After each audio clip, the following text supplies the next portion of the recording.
Most patients in the early stages of kidney disease need to limit the amount of sodium in their diet. Some patients may be told to limit protein in their diet as well. If your kidney disease gets worse, you may also need to limit potassium or phosphorus in your diet. Talk with your healthcare provider about your specific nutrition needs. Stage 1 and 2 kidney disease. Start eating right, with fruits, vegetables, legumes, whole grains, low in non-fat dairy, lean proteins, and low-sodium foods. This kidney diet is very similar to the recommendations in the dietary guidelines for Americans.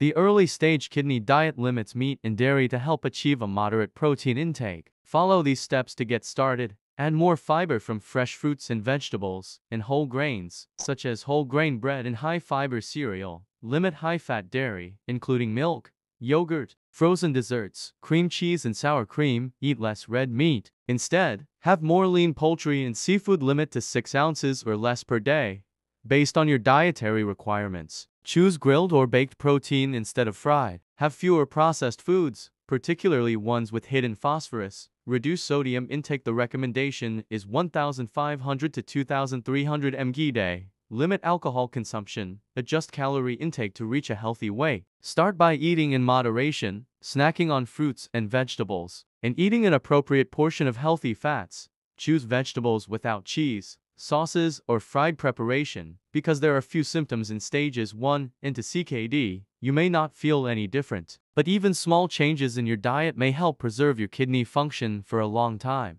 People with stage 3 of CKD have an estimated glomerular filtration rate for between 45 and 59 for 3 months or more, confirmed with repeat testing to make sure you don't have acute kidney injury. Another way to think about these numbers is your kidneys are working at 45 minus 59 of what the average 2 healthy kidneys in a young person can do. This is the first stage of CKD, where blood test results alone can confirm a diagnosis of CKD. Although urine albumin-creatinine ratio (UCR) results are not needed to confirm CKD at this stage, getting your UCR checked is still very important to gain a full picture of your kidney health. In stage 3 of CKD, you are at increased risk for your CKD getting worse, and you are at risk for heart disease even if your UCR is lower than 30. As your UCR number goes up, your risks of developing heart disease and CKD progression both go up dramatically. With stage 3 of CKD, you may need to start changing the kinds of foods you eat. If you have high blood pressure, it is important to limit your sodium salt intake to less than 2,300 milligrams per day, about 1 teaspoon of salt from all the food and drinks you consume each day. Based on the results of your blood tests, your healthcare professional or kidney dietitian may also advise you to change how much potassium, phosphorus, and/or calcium you might be getting through your diet. In the later stages of kidney disease, and especially if kidneys fail, it is often advised to limit your fluid intake. This sounds counterintuitive since you've probably been advised to drink more water to hydrate yourself for most of your life. It isn't easy to limit your water intake. Limiting your water intake is more than just drinking less water. It means consuming less soup, drinks, sauces, fruits, etc. If you haven't already begun eating less salt, now is a good time to put this into practice because it will help to stave off your thirst. When you have stage 4 chronic kidney disease (CKD), your diet goals should help minimize symptoms and help you maintain adequate nutrient intake to prevent weight loss and malnutrition. Kidney function is severely decreased in stage 4 CKD. Protein waste, toxins and minerals build up in the body and lead to uremia with symptoms such as nausea, vomiting, loss of appetite, abnormal taste, bad breath, nerve and sleep problems, difficulty concentrating, and fatigue. Fluid retention due to a decrease in urine output may also occur. Protein in stage 4 CKD. On average, Americans consume 90 to 100 grams of protein a day, but our bodies only need about 46 for women to 56 grams for men of protein. A protein intake of 0.6 grams per kg of body weight may be beneficial when glomerular filtration rate (GFR) drops below 25, or approximately 25% remaining kidney function. Half of your protein should come from high-quality sources that provide all the essential amino acids, for example, eggs, milk, poultry, seafood, red meats, soy. This lower protein diet is thought to have a protective effect on the kidneys. However, it also brings the risk of protein malnutrition, with muscle wasting and low albumin levels. Ask your nephrologist or renal dietitian to calculate how much protein you should consume per day. Phosphorus in stage 4 CKD.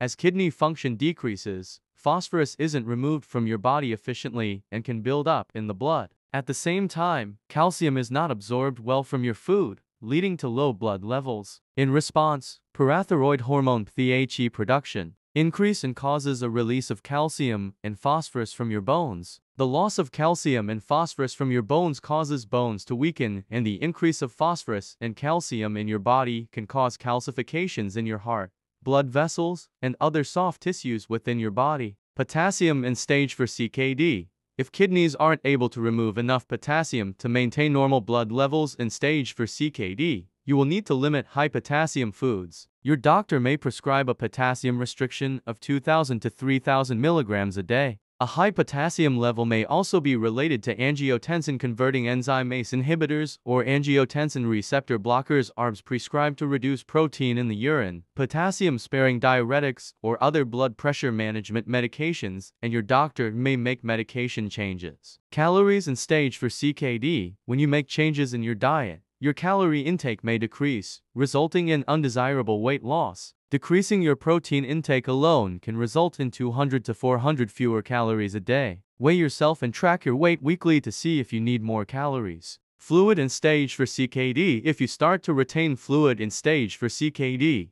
you may need to limit the amount of liquids you consume. Signs of fluid retention include swelling in the feet, hands, and face, sudden weight gain, shortness of breath, and high blood pressure. These symptoms may indicate decreased urine output as the kidney function declines. You need to change your diet when you are on dialysis for end-stage renal disease kidney failure. You will need more protein than you did before you started dialysis. You may need to limit salt and fluids. You also may need to limit minerals such as potassium and phosphorus. A diet for end-stage renal disease takes planning. A dietitian who specializes in kidney disease can help you plan meals that meet your needs. Your nutrition needs depend on the type of dialysis you get. Talk with your doctor or dietitian to make sure your diet is right for your condition.